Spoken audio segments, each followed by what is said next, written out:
Good morning. Day 10, meal 1, A1C cure. All right. Well, cure is a strong word. How about this? Whole body and mind balancing. Whole body and mind balancing. How about this? Mindfulness based diet for optimum abundance and well being. And our diet, of course, involves what we bring in terms of food, but it also involves what we bring in terms of water, the water that we drink, how much water we drink, the quality of the water that we drink. I have a very interesting little, another secret weapon about water, but today's not the day for that. Today's the day for some other things. So I'll just like plant a little seed. You're going to see something very interesting regarding water and what we can do with water to give ourselves an amazing edge with our intention and the evolution of our feeling of abundance and balance and well-being. Okay, so here I am though, meal number 1. So this is 10 days. Now we can't expect that we can go do our blood work right now, and after 10 days to like affect at any significant level what our A1C numbers actually are, because this is an average over 3 months. This is A1C is your average blood sugar over the course of 3 months. So 3 months, let's say 90 days. Okay, we're 10 days into this.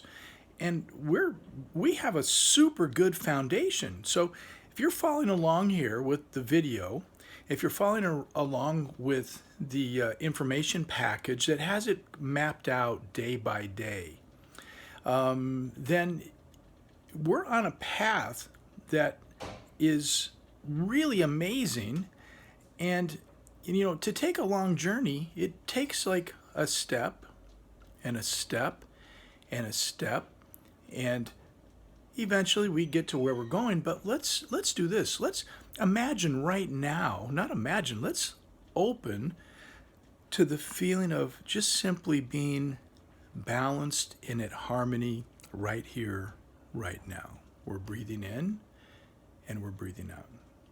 The breath, the feeling of breathing, and the breath itself, and the amazing exchange that we are in with all of plant life around us. That's not some theoretical, imaginary yoga tree hugging thing, okay? I mean, that's a thing, though, for some people, right? It's a real biological truth that we are in this amazing flow. We are part of a flow. And right here, right now, our body is achieving balance. And balance inside ourselves, but also balance with all living plant life around us. Okay, so let's take a look here. Here's this soup. Now, this soup has been on a simmer all night long. Just a tiny little simmer. And I've added a little bit of water last night, and I'm going to add some more water today. I'm going to top it off. So we're getting this slow simmer of this bone and chicken-based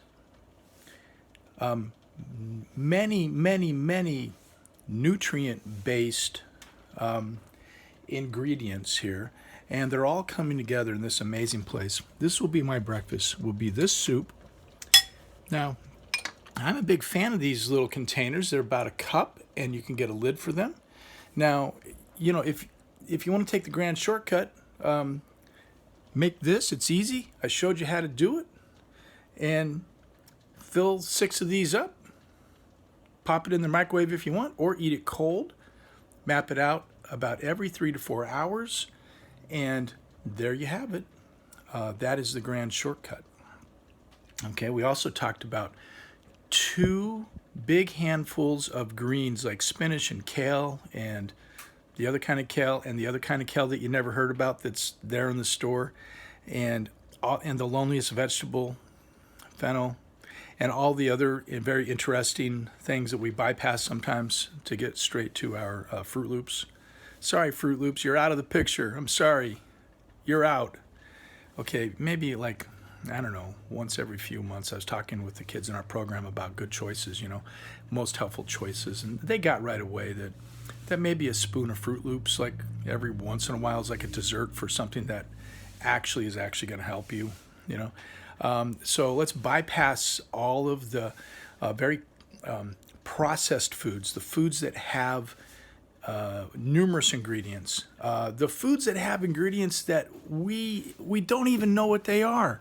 I don't know. Rice Krispies is a good choice. I think it used to be, right? I'm looking at the ingredients here. Ferric phosphate. Well, that's iron, right? That's not too bad, but pyridoxine hydrochloride? Okay. I don't know. I guess that might be a vitamin B or something. But I can't really pronounce it. And, okay, I see they got a fancy words for basic vitamins. But here's the deal. If they have to add that as an ingredient and I can't pronounce it, I don't know. Even if it's just a variation of a vitamin B, I'm going to err on the side of if I got to have rice, if I really got to have it, it's not part of the plan exactly, but in small amounts, tablespoon here and there, something like my little command center. I've got some brown rice down here, along with some lentils and ancient grains, which I prefer, chia, amaranth, right?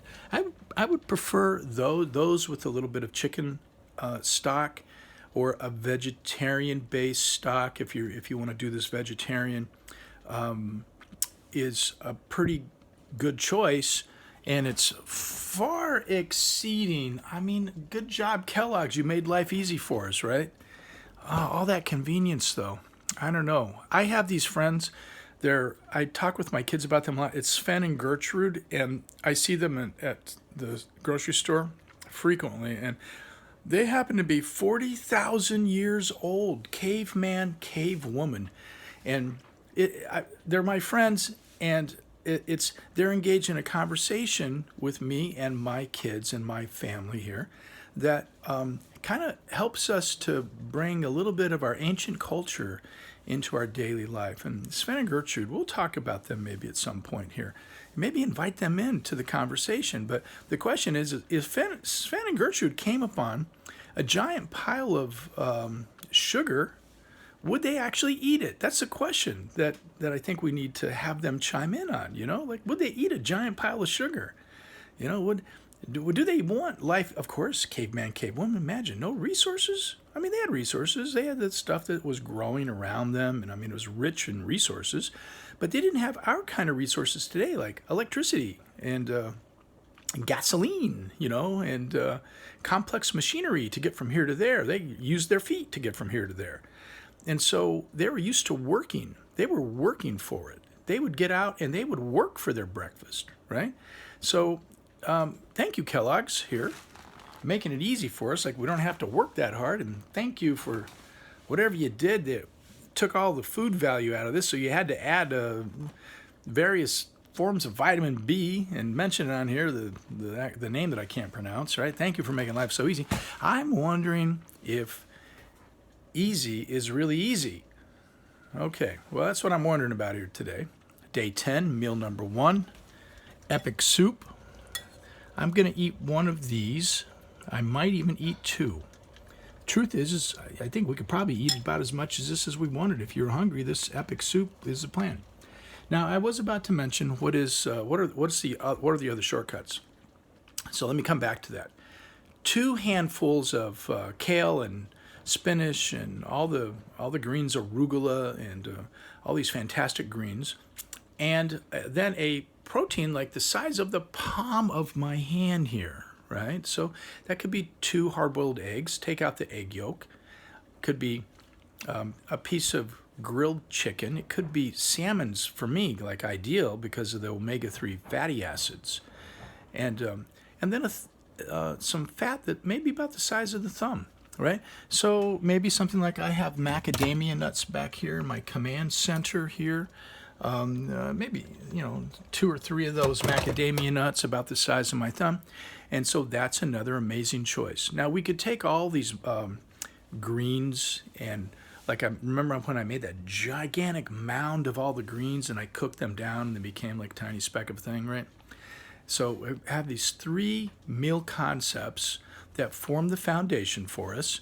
And finally, then, a snack concept, which is basically a quarter cup of nuts, along with like a cup of like a cashew milk. And there's a lot of products nowadays that you can check out, like high protein, non-dairy drinks, like the pea milk, almond milk, cashew milk.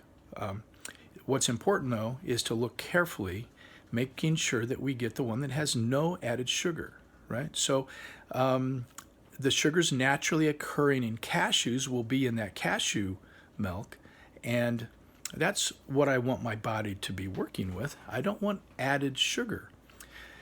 With that quarter cup of nuts, which forms the fourth of the easy peasy shortcuts that I'm hoping that Sven and Gertrude would be two thumbs up on, caveman, cavewoman style, right?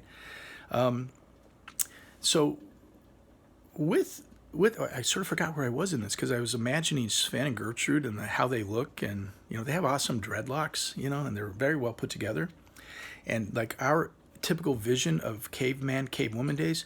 Let me tell you, they are super sophisticated. Like their ability to communicate is extraordinarily better than our modern day, even though we have text messaging and Snapchat and all this stuff that we can do, like quick communication and everything. They had a way of being because their survival was based on the ability to work together in their tribe. Their ability to communicate and work together under conditions that were, let's just say, harsh. If we don't have the ability to heat our houses easily, like we got to go scavenge for wood to build a fire, that's very different from now. We just turn the heat up with the thermostat, right? Well, I know people it's like, oh, life is so hard for me nowadays. Well, caveman, cavewoman days, they had to work as a team. And that teamwork required communication. And so they're very sophisticated. Now, I got lost in my story because I couldn't stop thinking here as I'm talking with you about Sven and Gertrude, how they look, and this whole world of communication. So let me do this. Let me ease off of my prior story and just say this. Our diet is what we eat, but it's also what we drink. It's also what we breathe, and very importantly, it is what we choose to think. Our choice of thought, and right now we can choose to feel, we can choose to harbor a thought, to generate a thought that creates the feeling of balance. We in fact are in a amazing cycle flow of balance with nature all around us. Our body and mind is part of this. And when we make choices that are really, really on the side of giving our body the tools that it truly needs, and I'm going to say that involves fewer ingredients, fewer processed things, if any, simple things like caveman, cavewoman style, then our body and mind comes into the best possible balance that we are able to feel and achieve. But let's do it right now by putting our mind on a simple positive thought that we are doing it. Not that we can do it, like we're going to do it later, or that it's possible maybe someday, but in fact, day 10, meal 1, we are in this amazing balance. And we're important in this. Have a super great day. I'll see you in 4 hours.